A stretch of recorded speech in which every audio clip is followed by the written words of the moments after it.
All right, I think we're going to go ahead and get started, and just wanted to say welcome to everyone and thanks for attending today's webinar on supercharging your ESXi deployment with PowerCLI. I'm Andy Serwich, and with me today is Adam Bertram. How's it going, Adam? Hello, I'm doing pretty good, Andy. Cool, cool. If you want to advance the slide, I'll cover our agenda for the day. So really quick, while I'm thinking about it, I want to share my webcam here. I always forget about that. So there we go. Okay, so cover our agenda for the day. Really what we're here to talk about is PowerShell, PowerCLI, and deployment, right? So kind of the gist of our presentation today is going to be first covering some of the basics around PowerShell and PowerCLI, and Adam does a great job of covering that type of material.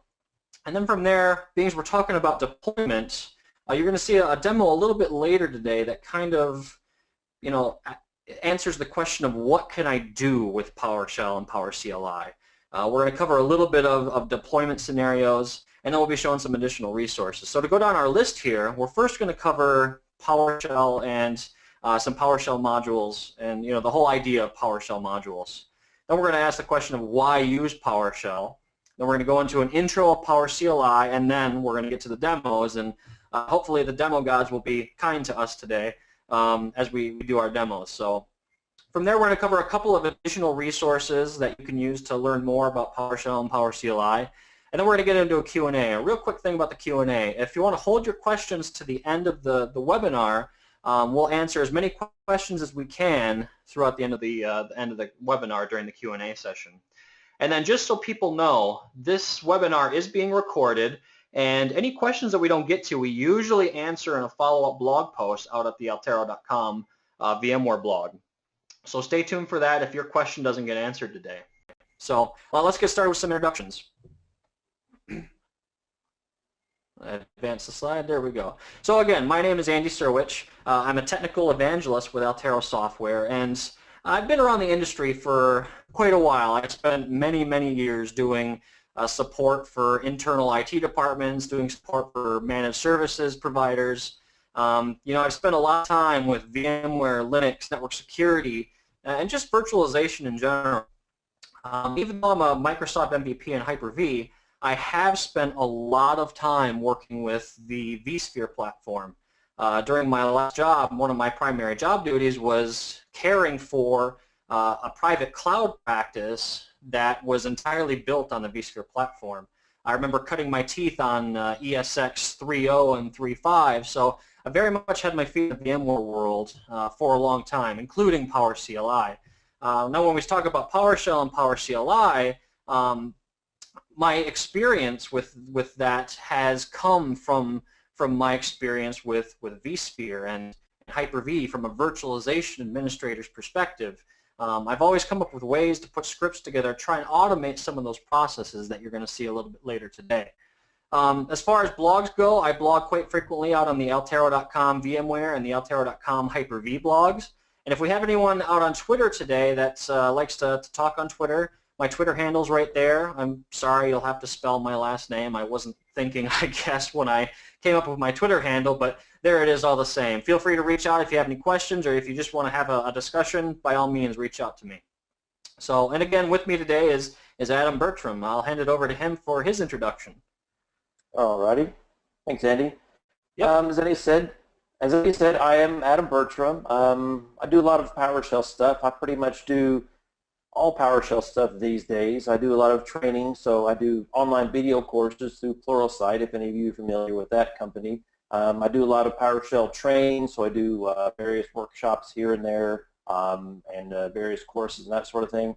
I do a whole ton of freelance writing, so I write not only on my blog, as you can see there, but I also write on sites like InfoWorld, Tom's IT Pro, MCP Mag, Redmond Mag. There's a bunch of different sites. You may have seen some of my stuff out there. I kind of get everywhere these days. And then finally, I'm a Microsoft MVP. So Andy's a Hyper-V MVP. I'm actually previously a PowerShell MVP, but as of a few months ago, I'm now considered a cloud and data center management MVP. So looking forward to presenting to you guys, and hope you guys like our webinar today. Thanks, Adam. So real quick about the sponsor, Altero Software. We're a fast-growing developer of great backup software. Our backup software is used and trusted by about 30,000 SMBs, and our flagship product is Altero VM Backup, which provides virtualization-level backups for VMware and Hyper-V platforms. So if you're interested in learning a little bit more about that application, altero.com/VM Backup is the place to go and check that out. So at this point, I'm going to hand it over to Adam, and he's going to take us through some PowerShell and PowerCLI basics. Alrighty, thanks, Andy. Yep.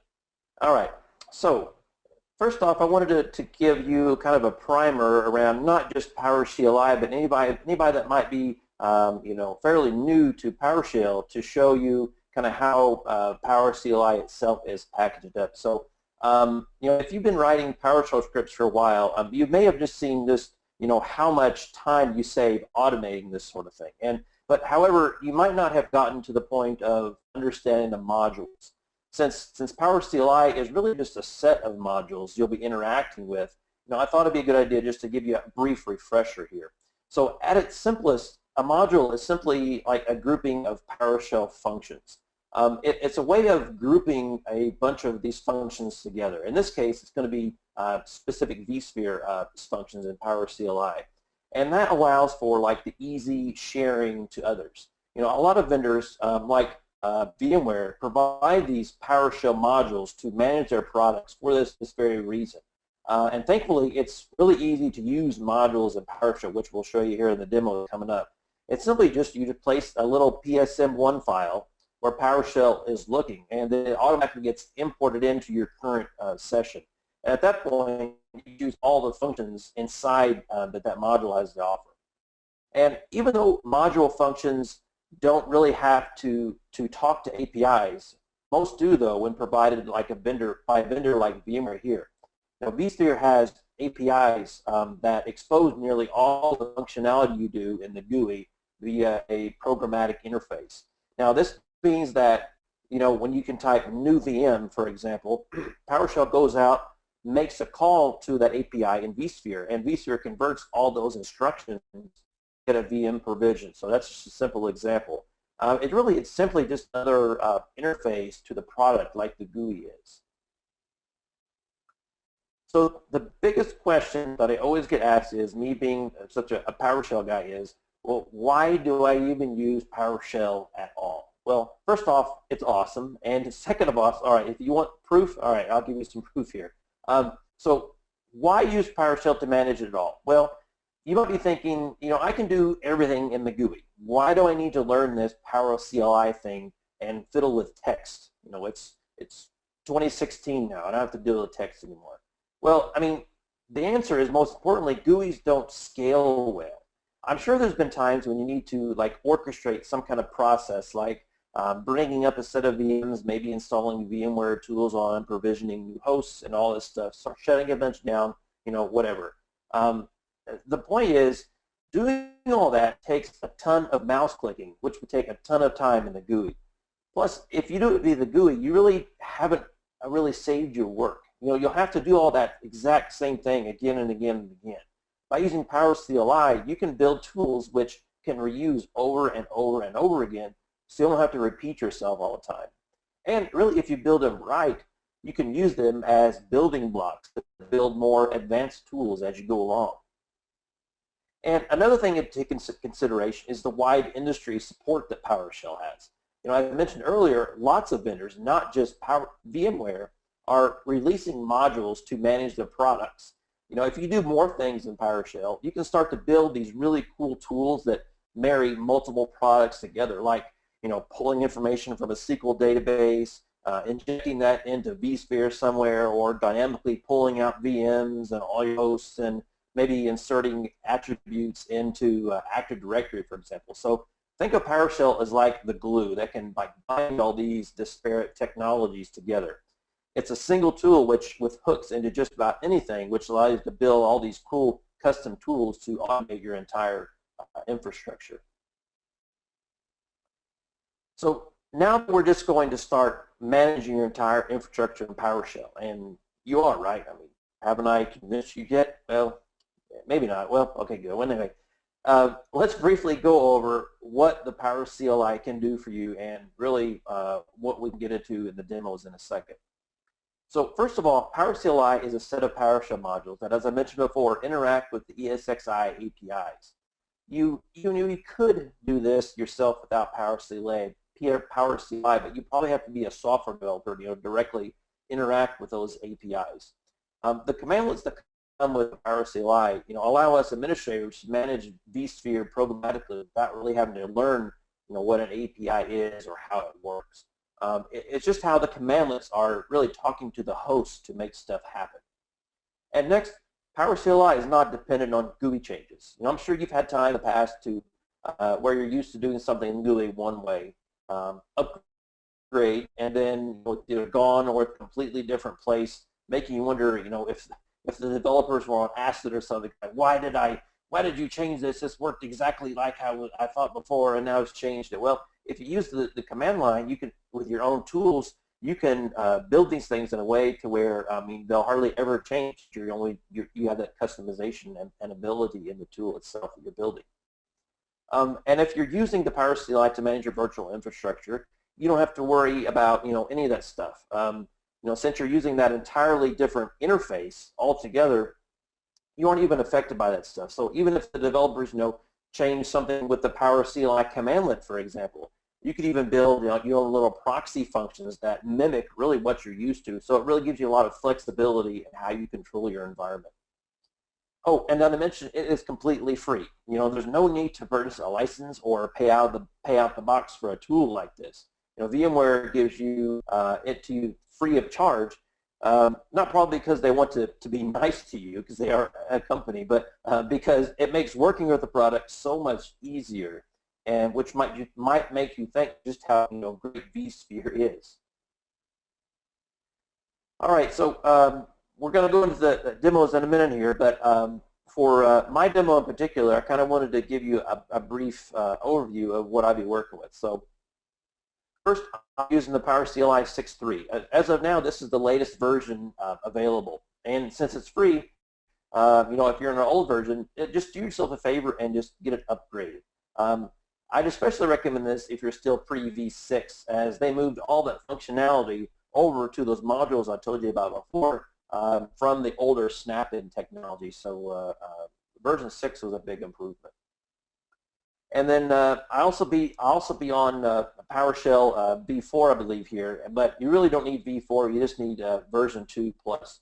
But if you're still in version 2 and you can upgrade a version, at least to version 4 or version 5, I would highly recommend it. Again, it's free and it'll save you a ton of time and headache down the road.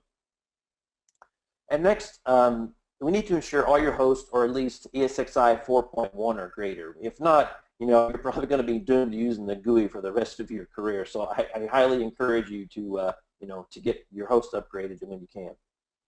And you'll also need vCenter Server 4.1 or greater. So now that we've got all the obligatory, most of the obligatory side deck out of the way, let's jump into the demos here and we'll see what PowerShell and PowerCLI can do. Oh, one thing I forgot. Quick overview of the demo, of my demo. So I'll be doing a demo, and then Andy will be doing a demo after that. So this is part of my demo here. I believe he's got a slide to show his demo as well. So our first demo here that I'll be providing, it will be done by me. So in this demo, I'm going to go over how to get started with PowerCLI. Perhaps you haven't even used PowerShell at all, and PowerShell is brand new to you. You're going to get a lot out of this first demo here. So as you can see, I'll be covering some PowerShell basics, like setting the execution policy if you're just bringing up PowerShell for the first time so you can run scripts. And I'll poke around a little bit with the available commands to show you how to get around in PowerCLI. And then I'll show you how to connect to the vCenter server. This will be the first task that you do when working with the PowerCLI. And then finally, I'll then show you how we can use the PowerShell's pipeline ability to pass around VM objects to do a few things.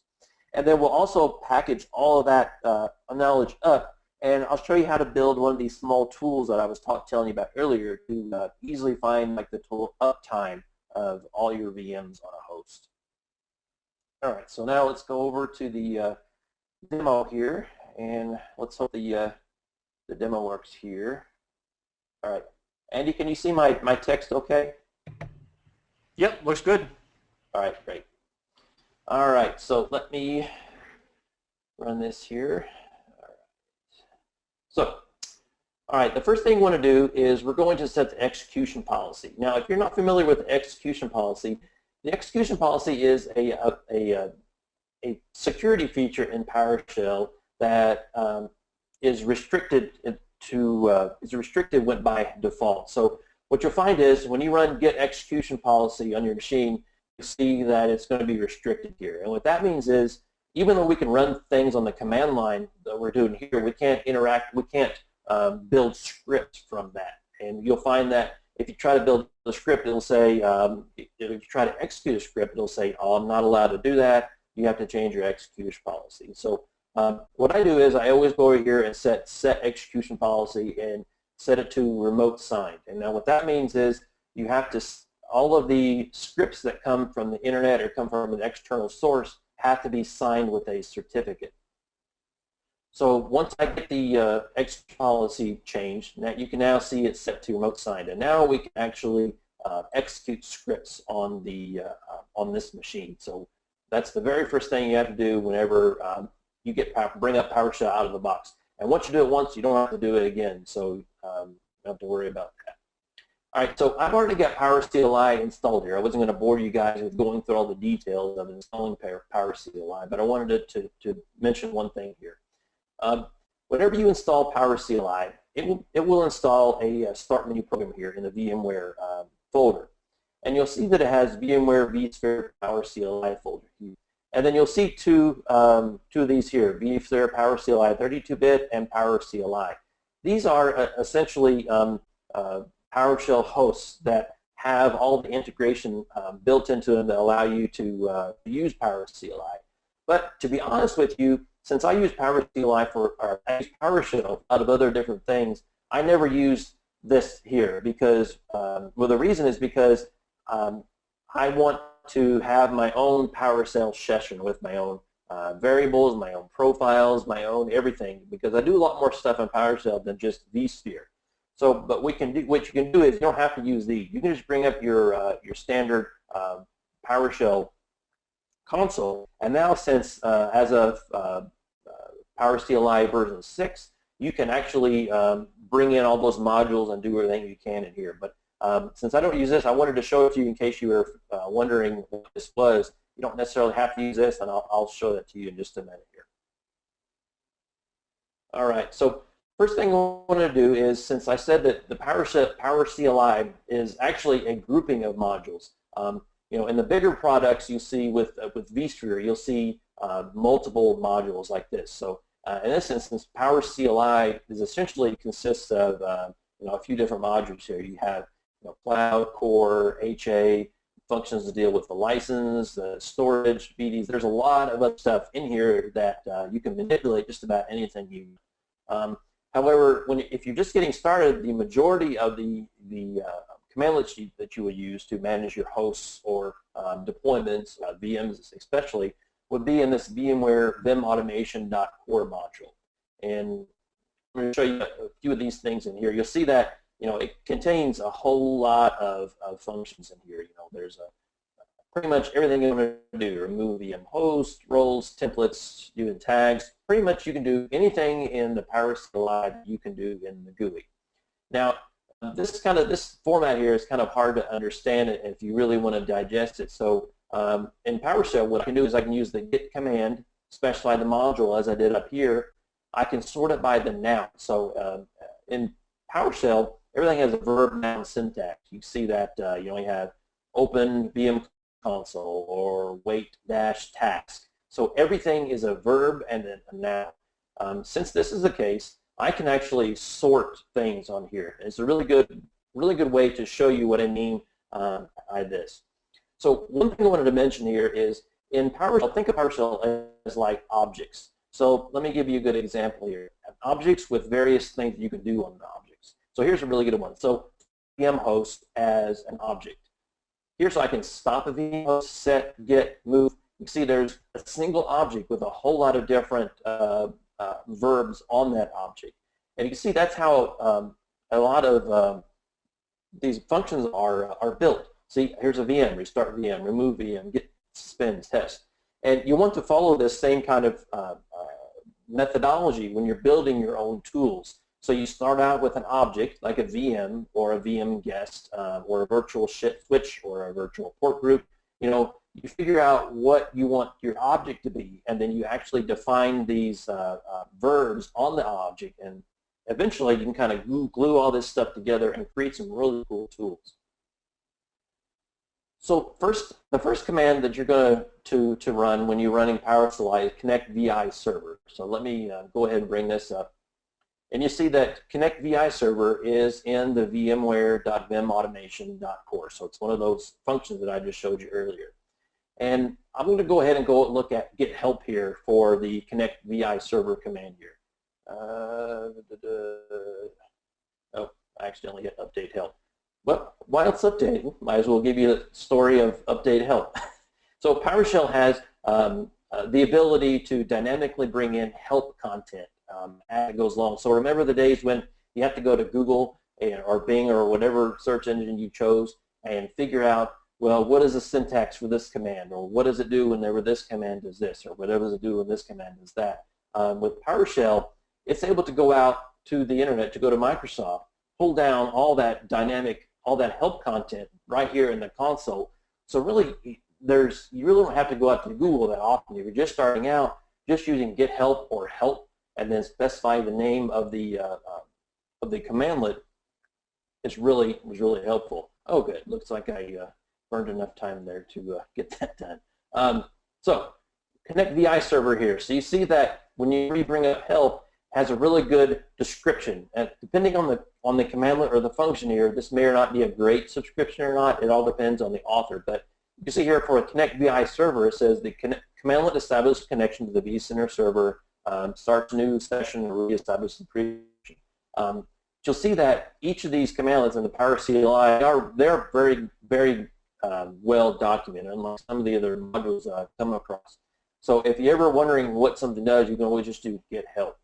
And here's one thing that I really love that I constantly use still is the examples. So if you just do get help and the name of the commandlet or the function here and put dash examples, you can see these real-world examples of what each of these examples do here. So, you know, for example here, connect VI server protocol, and then it tells you exactly what that does. So it gives you real scenarios of what to do here. So that's get help.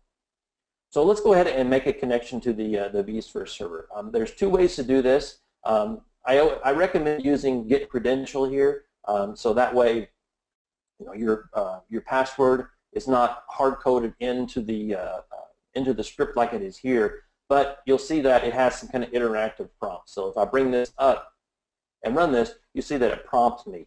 Now you'll run into this problem whenever you try to create these automated scripts. Other than hard coding in the username and password like I'm doing here, there's a few different ways that you can save your credentials on the file system and dynamically pull them out. But we don't have time to go through that for now. But if you have any questions about that, feel free to hit me up. I'm on Twitter constantly, or there may be a link in the Altaro blog post ahead of time to show you how to more securely do that. So for now, I'm just going to go ahead and pass in the username and password here and get a connection to my vSphere server. So to do that, I'll just run this command here, and then it'll say you'll always get this prompt if you're using a self-signed certificate or when you're working with the multiple default servers like I am now. So I've already made that connection to the server, so I'll just say, yes, I will go ahead and do it. And then it'll say, here's the name, the port, and then here's the user that I'm using. So that gets me the connection to the server. All right, so next, whenever I'm learning a new product here, I tend to poke around with the get commandlets. And I can do that with get command. I can find all the commandlets that start with get here. So maybe I'll poke around here and I'll see, Well, I see get VM. Well, let's just find out what VMs are available on this host. So I'll go ahead and run this, and then you'll see that it gives me a list of all of the VMs that it currently has. You see the name, the power state, the number of CPUs, and the memory in gigs. Now, this is just a subset of the features that you can get, of the properties that you can get for each VM with get VM. So to see everything, you can pipe this to select star, and what that is that says just give me all the properties that are available to all my VMs. And you'll see that it's flying by here pretty quickly, but casually going over here, you see this is quite a bit of other stuff. You know, we saw a subset of that stuff. That's called the formatting that PowerShell does by default. And if you dive down in here, you can find just about anything you want to know about a particular VM. So all the disks, the network drive, the floppy drive, everything possible about the VM. So let's see. So let's just say you want to narrow that down to 1. Okay, well, let's run this. And you'll see that if you have the name wrong, PowerShell will say VM with name TP-1 was not found using the specified filters. Okay, well, since I can easily enumerate all those VMs again, let's just narrow this down and figure out what I did wrong here. All right, so it looks like it's endo-TP01. So I got the name wrong. So if I go endo-TP01, and you see that we only got the VM that we wanted. So it's a good way to narrow down or to filter out VMs that I want. So that's using the name parameter. So that's great, but one of the big things I really love about PowerShell is the ability to glue things together, especially with this pipeline here. So for example, so let's say we just want to get VM and get all the status of it. Okay, well that's great. Well, what if we want to stop it? You can see that it's currently powered on. All right. So when I want to stop it, now instead of saying stop VM, saying the name, and all this other stuff, if I have the VM already captured here, I can simply pipe it to stop VM with my my pipe indicator here, and then run this. And say you want to stop. Sure, I want to stop it. And it says powering off virtual machine, and boom, now it's powered off. So it's a really good way to manipulate VMs through the pipeline. All right, so let's do something else here. So now, let's say this VM is off now. You see that it's powered off. Now let's get that VM started up again, and then after it's started, I'll pipe that result to get VM guest. So not really a good example, but it was just a quick one I discovered here. So we're going to get it started, and then we're going to pipe that result to get VM guest. And you'll see that as you may not have seen the whole process here, but what this did was it got the VM, so it got that VM object, so it captured that. And then it brought that over to start VM, which then it started, which then it brought that over again to get VM guest. You can use your imagination here as you develop these more advanced scripts. You can really pipe this out, keep piping as much as you can. You can get hard disk information, so get hard disk, or really whatever you want to do is you can use your imagination by gluing these things together with the pipeline. All right, so now let's build a simple tool here from the knowledge that we just had. So first of all, what I'm going to do is I'm going to grab up all those VMs into a VMs variable here. And when I enumerate the VMs, you see that I have all the VMs currently on this host available to me. And as I mentioned before, we don't see all of the properties of each of the VMs. And in order to do that, we can use this get member commandlet here, pipe that to select object, because I just want to see the name, and then we'll sort that by the property name. When I run this, you'll see that I have quite a few more properties than those 4 of them that I just saw here. I have CD drives, guess the host that it's on, the memory in megabytes and gigabytes, number of CPUs. You see that there's a lot of properties here that's available to you that you don't natively see. So if you ever want to know what properties are available, you can always use the get member here. All right, so I want to see more details about each VM. VMware has a cool command to do which is called get view. Now, get view does a lot of different things, but one thing that I'm using it for is to actually get more information about each VM. So I'm going to change my VM's variable here to the output of get view. So notice that I'm just piping it here. So each of the VMs that are coming out of get VM automatically go over here to get view and get processed by get view. So let's see what this looks like now. All right, so notice that if I just select runtime, that's just selecting a property on each of those objects. You see that, VMware, Vim, that really doesn't make much difference at all. This is because this is an object. You aren't seeing the embedded properties inside of that object. To do that, I need to enumerate through each of those VM objects, and to do that, I can use for each object here. And I can have runtime, and boot time is the embedded property in the runtime object that's inside of each of these objects you see here. So if I run this, then you'll see actual boot time. So that is the boot time for all the machines that are currently powered on. So once you have the boot time, now we can take that to the next level. So this is a good demonstration of using building blocks. So you start really simple, then you just build on top, and you build on it again, then you build on it again, and build on it again. And eventually, you can have a little tool like this, or a tool that Andy's going to be showing you in a minute here, which is a really big script that does all kinds of different things. And at first, it may look daunting. It may look like I can never do that. You can if you just have the patience and learn. You start small and you keep building and building on top of that. But anyway, so what this is doing in here, I want to find the uptime of all my running VMs. Now, to do that, right now I have boot time. I don't have an uptime variable or an uptime property, for example. So to do that, I can use PowerShell's select object. It's called calculated properties. So select object just shows me specific properties that I want to see. So you see I have a select object here. I want to see the name of the VM. Now this part here may look a little crazy to you if you're not familiar with calculated fields. PowerShell has a concept of calculated fields that allow you to essentially manipulate the properties that are coming out of those objects to do something on it.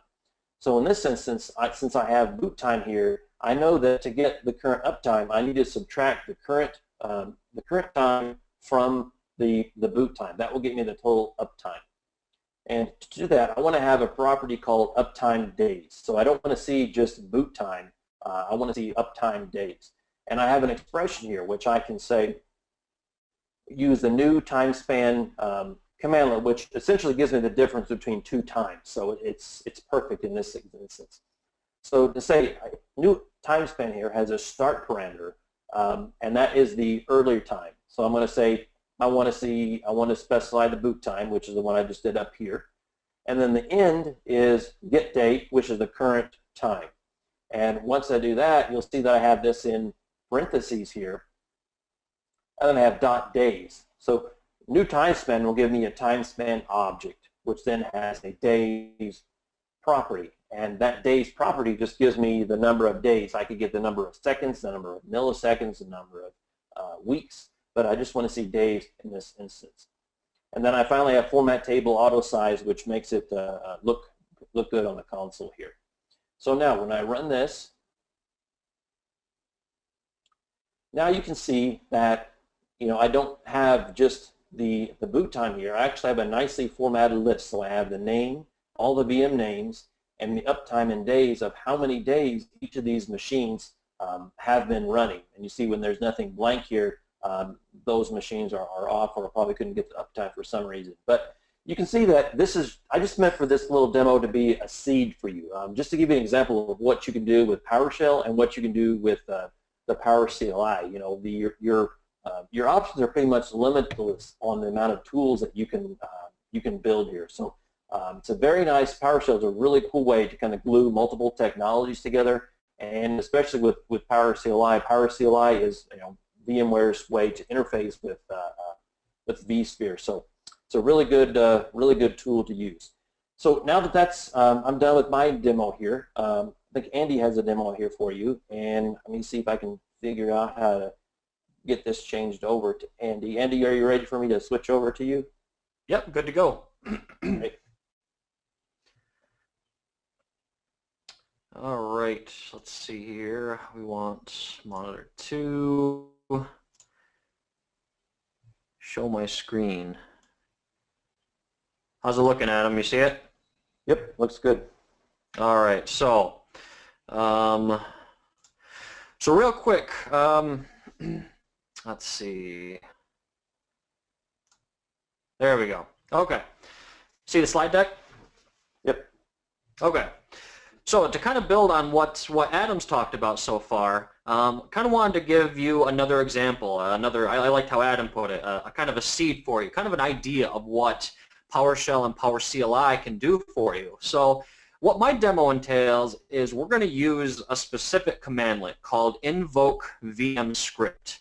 And from a deployment perspective, this is a fantastic little command. What it does is it allows you to take a block of code and actually inject it into a virtual machine from the vCenter instance. There's no network connection required. It does this through VMware tools. You can actually inject a block of code into the guest, authenticate, and run the code inside of the guest. So we're going to do a couple of things with this.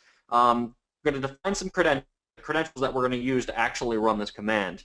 The deploying VM section I've already done ahead of time for the sake of time, but I've got some examples in there to kind of show you how that's done. Then we're going to modify some network settings, and then some of the blocks of code that I'm going to show you actually install, configure, and do a little bit of management of Active Directory. Again, just like the deploying VMs, that piece has the installation and configuration of AD and the forest have already been done for the sake of time, but you'll be able to see the code that I use to actually do that. And then finally, let's say, for example, you run this DC for 2 or 3 months, and later on down the line you decide, hey, I need to install file services on this machine. I'm going to show you how you can use invoke VM script to do that without even logging into the machine to do it.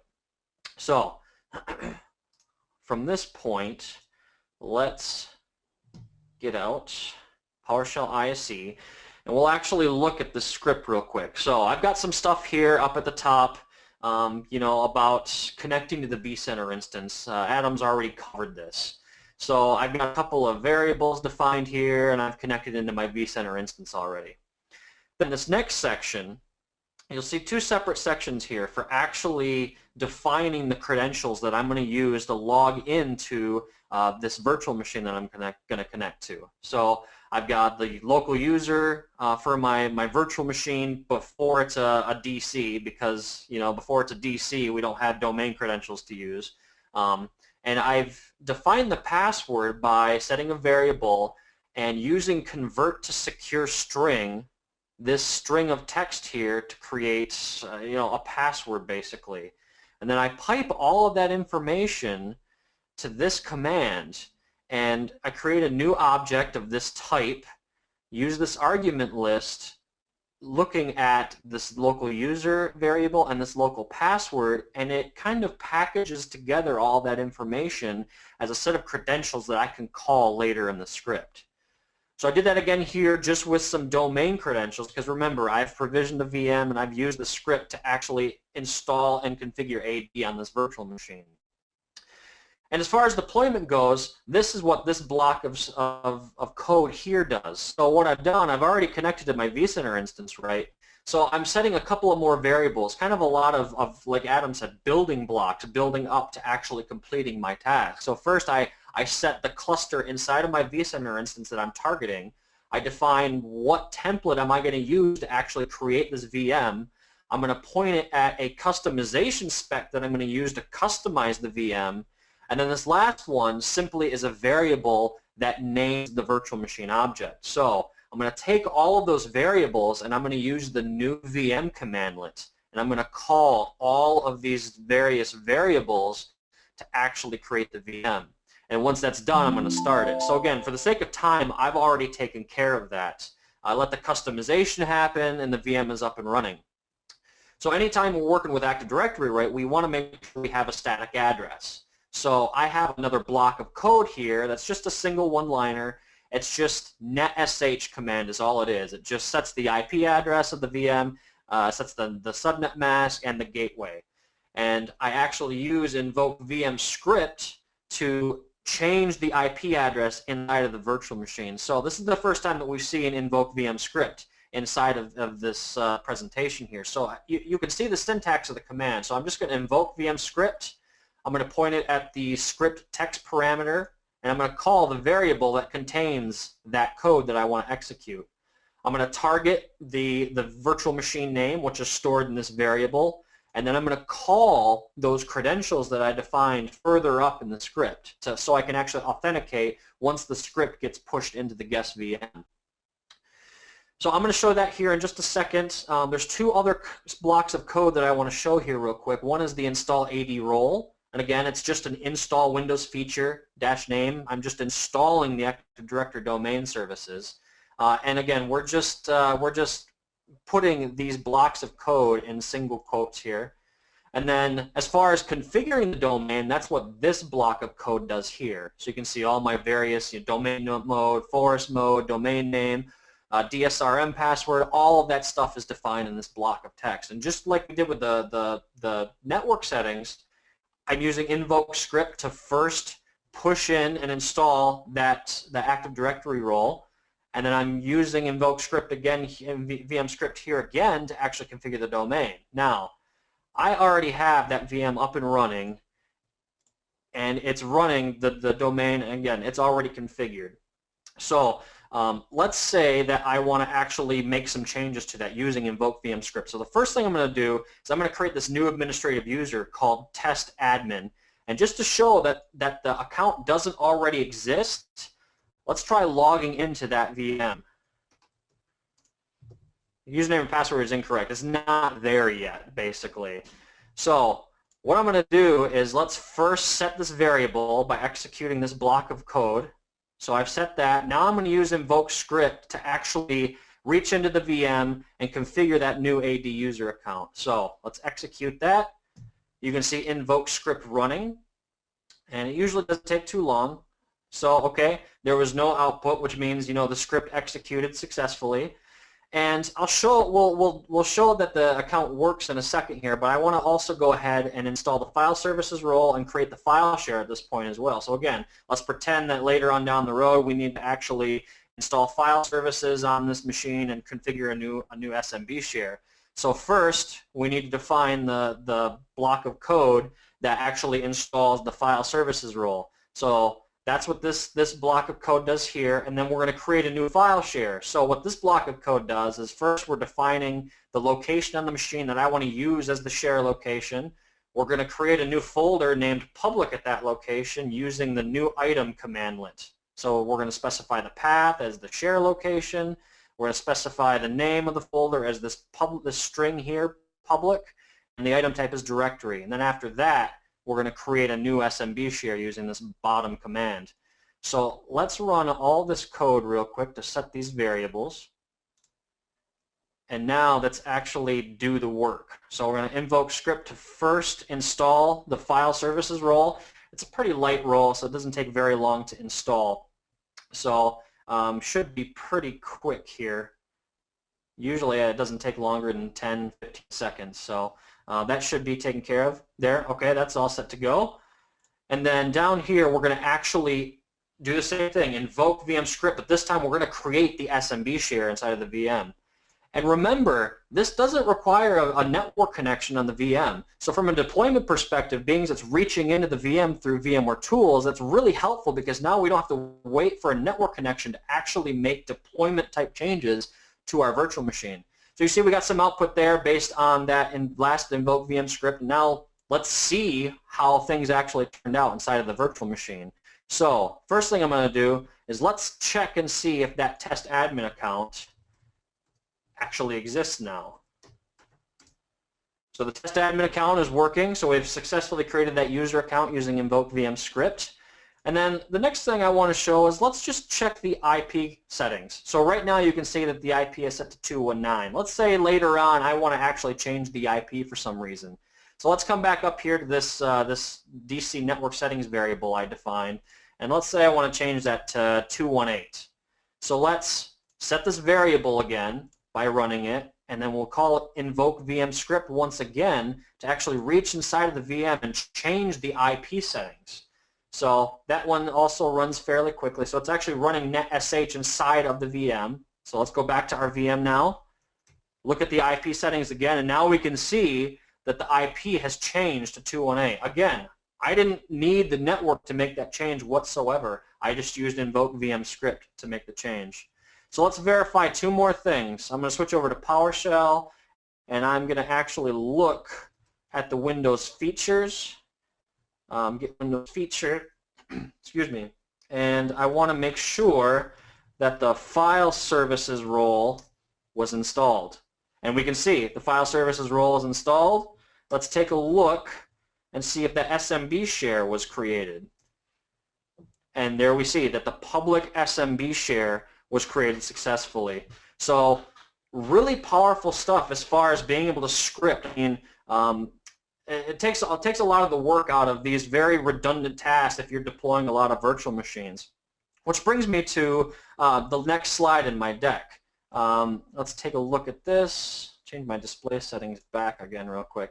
So that was just kind of a more simple example of that process. If you want a really more detailed explanation and a more detailed example that takes that idea to the next level, out on our Altero VMware blog, I've put together a script that takes that to the next level. It automatically deploys a DC, it provisions it, automatically deploys a file server VM, it adds it to the domain, it creates a new user account, new shares, it does all kinds of different things. And I designed this script in a very sequential manner, step one, step two. That way people that are just getting started with PowerShell can take a look at it, they can learn from it, and they can use it in their own environment. So if you're interested in taking a look at that script, the URL's right there. Feel free to take a look, and let me know if you have questions, comments, or if you're interested in other topics. So from there, we've got a slide here, where to learn more. I'll let Adam cover this one real quick because he put this one together. These are just some more useful resources to learn more. Yep. Okay. Good demo, Andy. Go ahead, let us know, Adam, what each of these ones are. Okay. Can you hear me? Yep. All right, great. So, I hope you guys enjoyed the demos that we put on for you today. Since, we didn't have time to get nearly into everything that PowerShell has to offer, I put together just a few points here for some information that you can go to see more. So the first two there are essentially online representations of the commandlet reference and user guide. All those are included when you install PowerCLI in the start menu folder that I showed you there. I sometimes like looking at the web to get what I need to learn. So those are those first two guides there. Those are your starter points. And then if you have any questions about PowerCLI in general, PowerCLI has a really good community around that. And that's a good link there to go to the forums for the PowerShell CLI forums, where there's a ton of guys in there that pretty much know everything there is to know about PowerCLI. If Andy and Altero can help you. And then finally, what I found is, as somebody fairly new to PowerCLI myself, is the PowerCLI Labs. Now, that's a really cool way to learn more about PowerCLI. With that, you don't even have to bring up your own demo environment. They provide you with a virtual environment that is pretty much pre-built and ready to go when you don't have to set up your own test environment. I'd highly encourage you to go and to go this route before actually poking around into production. So I guess you can go on the next slide, Andy. All right, sounds good. Thank you. Yep. So real quick, I wanted to talk about our application just briefly. If you're interested in virtual machine backup, we make a great product for that. We focus on three big things. We focus on ease of use. The application has to be easy to use because we realize not every organization is going to have an IT person actually running the backups. On top of that, we also focus on great support and low costs.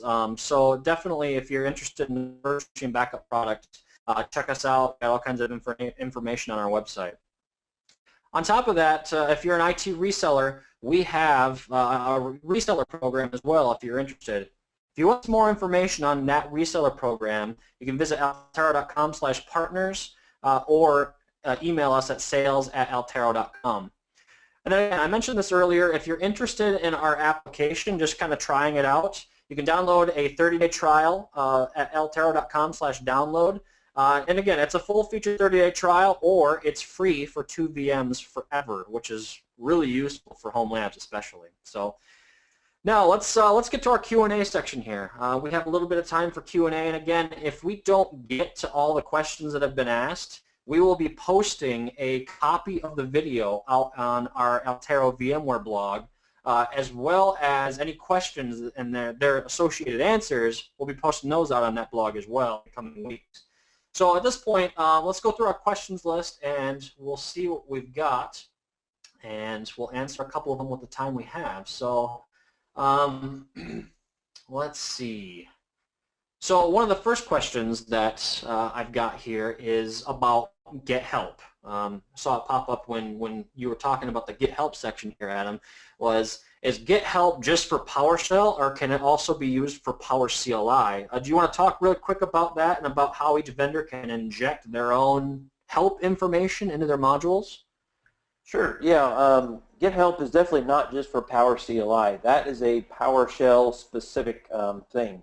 And depending on the module and how each of the functions are built depends on what output you get with Get Help. So actually, when a lot of the modules, not familiar, I'm not sure if PowerCLI does this or not, their modules, that you can build an updatable help. So as you saw where I actually had to go through the update help when I didn't mean to, you saw that it went through and did a bunch of updates. Now that has to be programmed into the module itself and the individual commandlets and functions.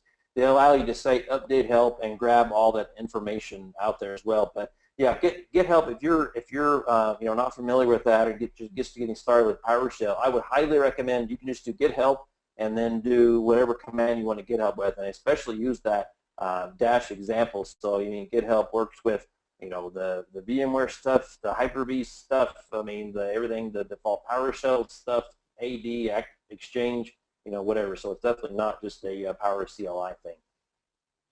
Cool, thank you. Another one we got here that I can probably speak to a little bit is can we easily apply this scripting to multiple vCenters? We've got a person that asked questions, said they have roughly 6 or so separate vCenter instances, and you probably saw in that script that I showed a little bit earlier how I actually defined a couple of vCenter targeting variables. I imagine you could write a script where you could set multiple variables and throughout the script log into several different vCenter instances as needed. At least that's how I would do it. I don't know if you would do it a little bit differently, Adam. I would think that should be easily scriptable. It's just a targeting thing, really.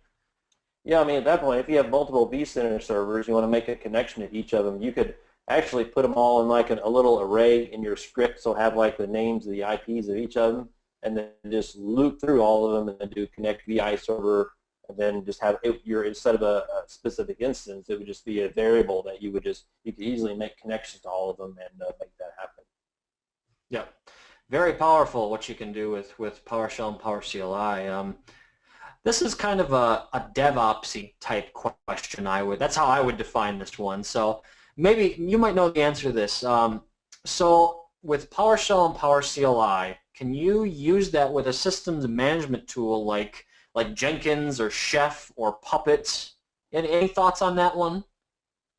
Yeah, I don't have any experience with Jenkins or Chef, or just a little bit with Puppet, but I can speak to that a little bit.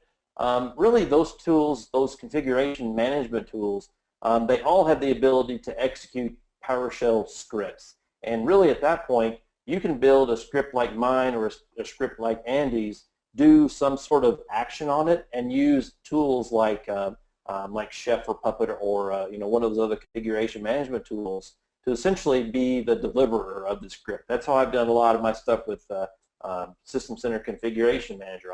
I would use a separate tool to actually deliver the script on the machine, and then once the script is on the machine, I would say go and execute it, and then PowerShell would take care of all the complicated stuff. And at that point, the tool would just be the deliverer and would actually maybe bring back the results of what you wanted to do. So, if you wanted to provision a VM in Jenkins or something, you would just point it at I'm not familiar with Jenkins particularly, but you could just point it, Jenkins have a job that pointed at a PowerShell script, deliver the PowerShell script, do whatever it has to do, and then bring back the output. Yeah, that's definitely doable. I know all of them have the ability to execute PowerShell scripts. Very good. But another one here is, so how different is PowerCLI and vSphere/vCenter 6? Does the same PowerCLI work, or is there a 6.0 specific version? So it really sounds like it's a version question. The way I look at that is, if you have the ability to install the latest version, I would, because you're going to get, you're going to get access to all the latest commandlets and the latest and greatest stuff. But some of the older stuff will probably work, but you may run into issues. So I don't know, it's just my general rule of thumb that I always run the latest version that's available. I don't know what your thoughts are on that, Adam. Yeah, I usually do it, and especially with the big difference was when when PowerCLI was the snap-ins and when they went through the modules in 6. That was a big change for me. So I say at least get the 6, but there's really no reason why you just can't get the latest and greatest. You just have to make sure if you have a lot of scripts built for the earlier version, then just make sure that the changes that are made in the new version don't break your existing scripts. Right. That's when the testing comes into play, right? Test, test, test. Yep. So let's see. We've got time for maybe one more question here. Let's see. So is invoke VM script a PowerCLI included command? Can it be used to update components within a VM such as the VDA and Zen Desktop? So I don't have a lot of experience myself with Zen Desktop, but as far as the invoke VM script portion of that question goes, that is a command that's included in PowerCLI, and you can pass any kind of PowerShell code into the VM using invoke VM script. So assuming that you can design some PowerShell code that is able to manipulate that Zen Desktop stuff, that is something that you could foreseeably take care of. As Adam mentioned earlier, kind of the modular capabilities of PowerShell, you got all these vendors that are starting to create all of these third-party modules that plug into it. So it could be, and again, I don't know for sure, it's something we're checking out, it could be that Citrix has actually taken the time to make some PowerShell commands themselves. So I don't know if you're a Citrix guy or not, Adam. I personally, I haven't worked with it much since Presentation Server 4 myself. No, I don't. I'm not a big Citrix guy, but I do know some Citrix guys, and I do know that Citrix does have some PowerShell modules, just like PowerCLI does. So you can probably manipulate that with PowerShell. Yeah, so that'd be an option. So, but anyway, I think that is about all the time we have for today. I want to thank everyone for attending. Thank everyone for the great questions. And if you asked a question that didn't get answered, we'll definitely follow that up with a blog post out at altero.com/VMware. That's our VMware blog. And we will also include a copy of this webinar. We've been recording it, so you'll be, if you want to go back and see some stuff again, we've got some stuff out there. We'll have a video out there that you can take a look at. So again, want to say thanks for everyone, and say thank you, Adam, for taking the time out of your day to present to us, and hope everyone has a great day. Thank you much.